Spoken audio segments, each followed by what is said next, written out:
জানো তো, সব মানুষের জীবনেই না ভালো আর মন্দ মিলেমিশে আসে। কিন্তু কিছু কিছু মানুষ থাকে যাদের জীবনে খারাপ দিনগুলো যখন আসে, খারাপ সময়টা যখন আসে, তখন যেন থমকে দাঁড়িয়ে পড়ে আর এগোনোর নামই করে না।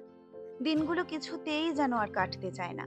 একটা সমস্যা থেকে অনেক কষ্টে মুক্তি পাওয়ার পরে আর একটা সমস্যা দোরগোড়ায় এসে কড়া নাড়ে। তবুও বেঁচে থাকার জন্য লড়াই করে যেতে হয়। আসলে জীবনের অন্য নামই তো সংগ্রাম। আর জীবন মানে তোমাকে শুধু সামনের দিকে এগিয়ে চলতে হবে।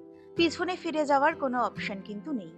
অনেক সময় আমাদের আফসোস হয় না, ইস, যদি ওই সময়টায় ফিরে যেতে পারতাম, তাহলে হয়তো এই ভুল সিদ্ধান্তটা নিতাম না, তাহলে হয়তো ওই ভুল কাজটা থেকে নিজেকে আটকাতে পারতাম।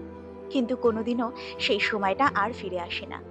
তাই জীবনের যেকোনো সিদ্ধান্ত, বিশেষ করে এমন কোনো সিদ্ধান্ত যেগুলো পরবর্তীকালে তোমার ভালো থাকা, খারাপ থাকার উপরে অনেকখানি প্রভাব ফেলবে, সেগুলোকে অনেক ভেবেচিন্তে নিও। যেন পরবর্তীকালে কোনো আফসোস করতে না হয়। তবে কি বলতো, আজকের দিনটা যতই কঠিন হোক, আগামীর দিনটা নিশ্চয়ই ভালো হবে।